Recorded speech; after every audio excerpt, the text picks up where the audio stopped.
그러면 저희 다음 질문은 약간 그래도 저희가 다른 인문학을 전공했던 사람들로서 약간 살짝 좀 무겁다면 무거운 쪽으로 한번 얘기를 해보겠습니다. 뭐, 그렇게 심각한 건 아니고요. 저희가 드래곤볼 얘기를 하면서 드래곤볼을 하면 사이어인이 초사이언으로 변신하지 않습니까? 근데 사이어인이 초사이언으로 변신을 하면 그 동양인 같은 외모, 그러니까 검은색 머리에서 서양인처럼 변합니다. 뭐 금발로 변하고 눈동자도 녹색으로 변하고. 그래서 제가 이것저것 자료를 찾아본 와중에 이거에 대해서 약간 2차 세계대전 이후에 이건 서양에 대한 일본인들의 어떤 시각이 반영된 게 아니냐 이런 분석을 하는 것도 있더라고요. 그러니까 좀 스스로를 서구화가 된 약간 서양인으로 데뷔를 시켜가지고 또 드래곤볼에 나왔던 시대가 80년대.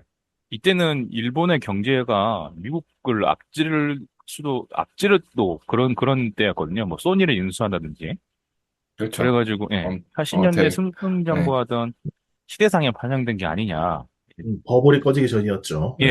예, 예. 이제 그런 모습, 그런 분석을 하는 논문도 있더라고요. 예, 제가 찾아봤는데. 그래서, 저도 예전부터 그게 약간 궁금하긴 했어요. 약간, 아니, 파워업이 돼서 엄청 강해진 모습이 서양인이었습니다. 그래가지고, 제가 약간 대학교 때는 사이어인이 뭐, 흔히 말하는 사무라이의 약간 변형이 아니냐. 그래가지고, 예, 그런 사무라이 일본인들이 서양인의 외피를 입고, 이제 강해졌다. 뭐 이런 거를 드러내는 게 아니냐. 뭐 이런 분석들이 있습니다. 근데 혹시 이런 분석에 대해서 어떻게 생각을 하시나요? 뭐 동의는 하시는지 한번 바라님이 한번 말씀해 주시면. 예. 네, 저는 솔직히 이렇게 생각해 본 적이 한 번도 없었거든요. 그래서 아, 예. 저는 이것도 처음 들어봐요, 거의. 그래서 어, 전혀 이런 인식이 없었다가 녹색 눈동자인지도 저는 전혀 몰랐거든요. 그게 이제 금발인 건 알고 있었지만. 그래서 이렇게 이런 생각을 하지 않았었다가 저는 그냥 굳이 그래서 이런 쪽으로 연관을 해본 적이 전혀 없습니다. 다만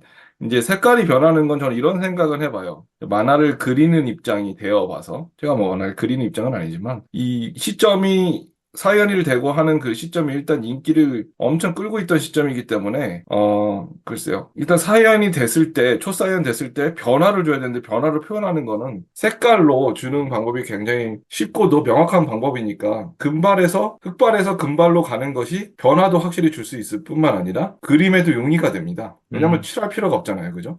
색깔을 칠할 필요가 없기 때문에 앞으로 그림에 있어도 조금이라도 좀 단축을 시킬 수가 있죠. 저는 그런 부분은 뭐또 생각하지 않았을까? 빨리빨리 음, 좀 그리고 싶은 생각이 있었으면. 저는, 그리고 이제 그렇게 변화를 추가하다 보니까 나중에는 머리가 길어진다거나, 그런 모습으로 어떤 변화를, 원투의 그 변화를 줘야지만 어떤 극적인 효과가 있기 때문에, 그러다 보니까 그렇게 진행되지 않았을까, 작가적 입장에서.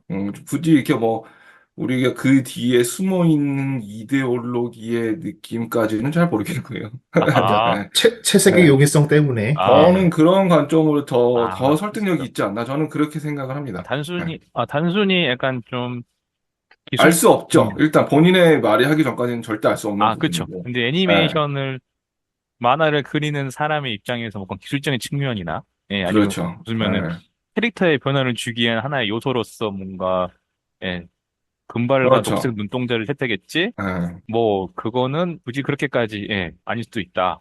그렇죠. 그리는 데에서도 캐릭터를 굉장히 계속 등장시키는 것도 한계가 있기 때문에 그 나중에 보면은 물론 이거 조금 결이 다를 수 있지만 나중에 보면은 그 드래곤볼 뭐 GT나 뭐 이런 건가 거기 보면은 그 세계 최고의 강한 뭐 신 같은 개념의 캐릭터는 그냥 럭비공 같이 생겼어요. 그냥 그렇죠. 굉장히 너무 성의 없게 그렸다. 뭐 이런 게 느낄 등 정도로 그런 거 보면 저는 글쎄요. 뭐 그렇게 뭐 2차 대전까지 뭐 경제 강국의 어떤 뭐 그런 것까지는 저는 연관지어 본 적은 없습니다. 다만 그런 이유를 생각해 봤어요. 힐님은 혹시 어떤 생각이? 저는 뭐 그런 관점을 들어본 적은 있어요. 예, 근데 애초에 그런 걸 저도 상상하면서 보지도 않았고 음, 드래곤볼이 뭐 그런 것까지 뭐 심오하게 팔 정도의 그런 깊이 있는 작품이라고 생각하지도 않아요. 예. 그렇기 때문에 어 그거는 뭐 크게 뭐 상관은 없다고 생각합니다만 다만 그런 생각을 합니다. 작가 개인의 어떤 무의식이나 심리 기저에는 그러한 나름의 욕망이 반영되었을 수도 있겠다는 생각은 해봐요. 예.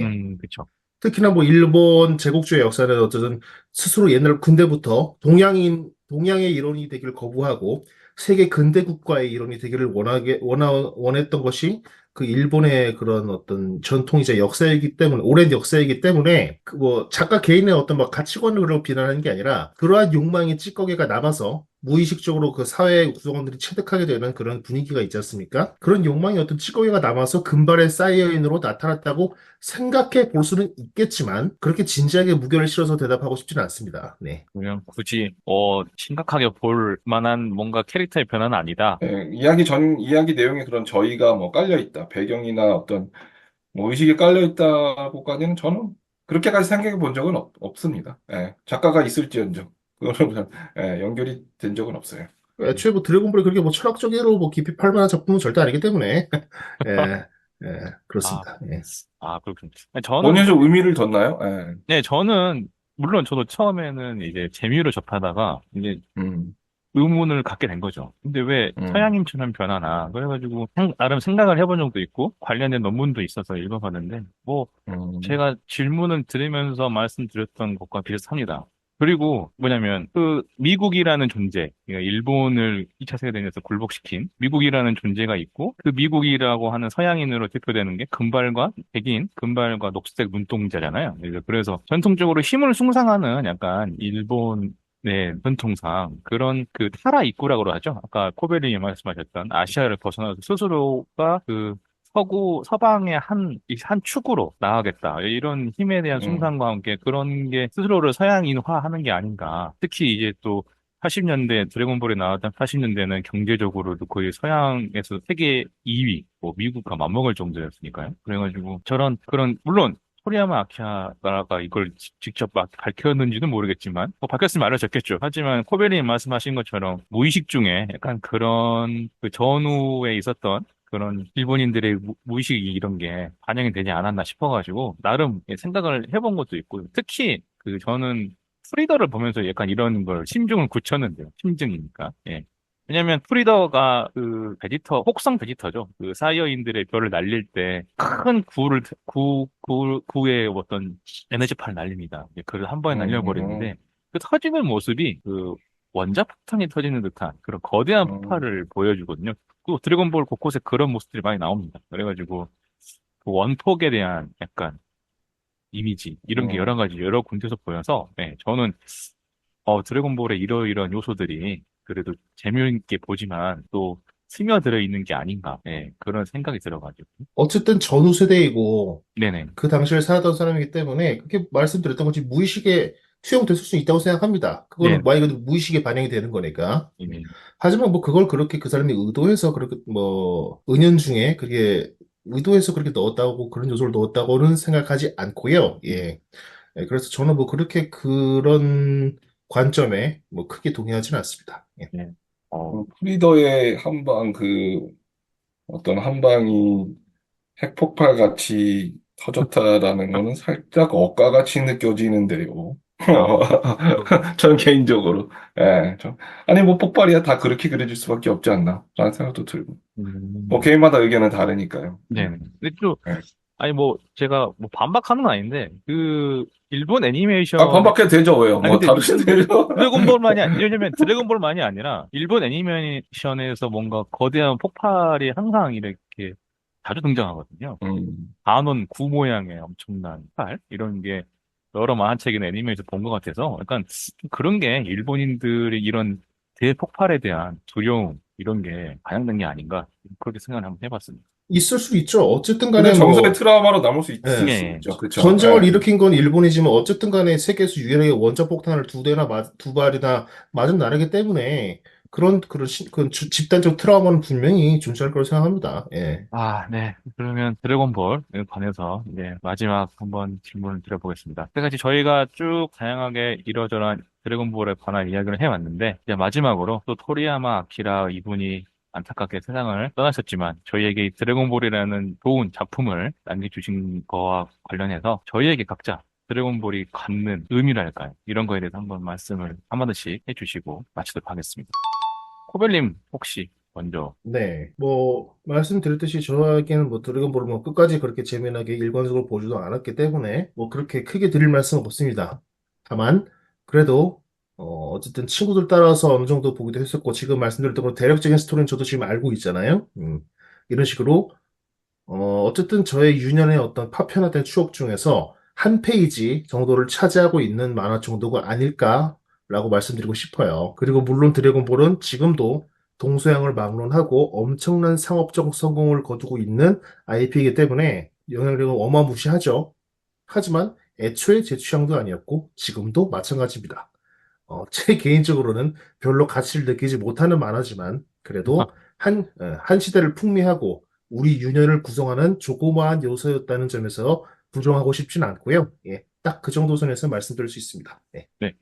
바라님은.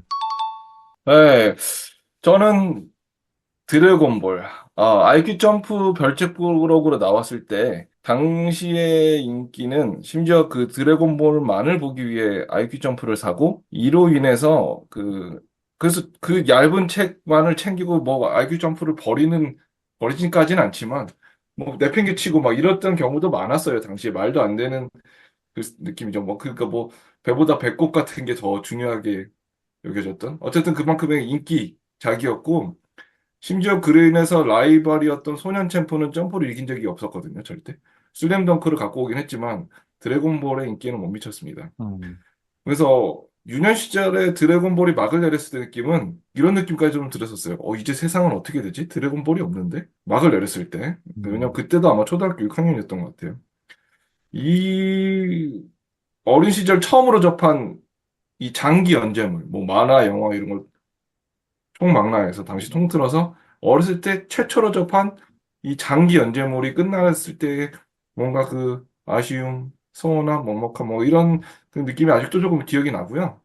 우리에게 있어서는 특히나 우리 세대에게 있어서는 하나의 문화이고 여전히 그 문화가 살아 숨쉬고 있고 그리고 우리 세대가 살아있는 한은 계속 이어질 거라 생각을 합니다.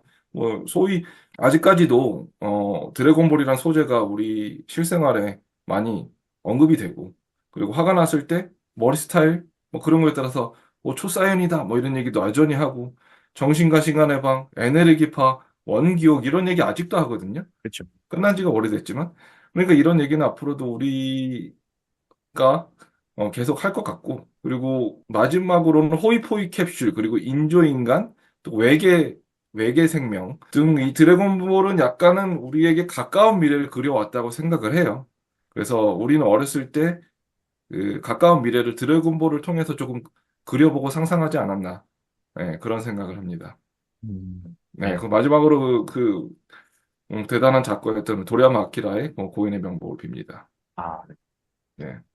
저도 바라님과 좀 비슷한, 예, 의미입니다. 이게 뭐 어릴 적 만화라는 거를 처음 접한 게 진짜 저한테는 드래곤볼이 거의 처음이었거든요. 그래서, 그리고 드래곤볼을 보면서 지금, 물론 뭐랄까요. 좀 기본적으로 뭔가 만화가 가지고 있는 요소, 액션물에 가지고 있는 요소, 이런 것들을 다 배웠다고 할까요? 뭐 배웠다는 표현은 그렇지만, 예, 뭐 하늘을 날아다니고, 예, 길을 모으고, 예, 길을 폭발시키고, 그리고 특히 지금도 아까 말씀하신 정신과 시간의 방 이런 밈처럼 아직도 뭔가 쓰는 것도 있고 지금 뭐랄까요 하나의 상징처럼 된 거죠. 모든 사람들이 하늘 위로 손을 올려서 원기옥을 모으는데 힘을 준다든지 그런 여러 가지 요소들을 여러 요소들이 문화 곳곳에 남겨 있는 것 같아서 저에게도 큰 의미로 다가오는 이제 만화였습니다. 그리고 뭐랄까요 좀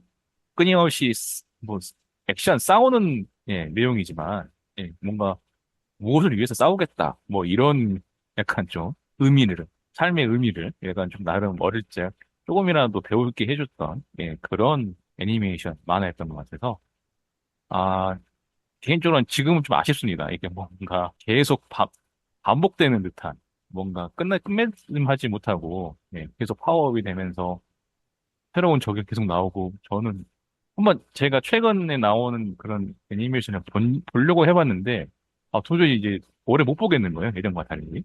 그런 좀 아쉽긴 하지만 그래도 드래곤볼이 있음으로써 어린 마음에 세상을 조금씩 배워나갔다. 이런 말을 할 수 있을 것 같습니다. 사랑방 치킨, 저희 이번에는 드래곤볼을 가지고 이러저러한 이야기를 나눠봤는데요. 물론 하나의 애니메이션, 만화에 불과할 수 있지만 모두에게 다 가슴속에 손오공이 남겨놓은 그런 의미들을 새기면서 또 토리야마 아키라가 남겨놨던 교훈들을 새기면서 저희들의 삶을 각자 열심히 살았으면 좋겠습니다. 프랑빵 치킨은 다음에도 좋은 주제로 한번 찾아오겠습니다. 감사합니다.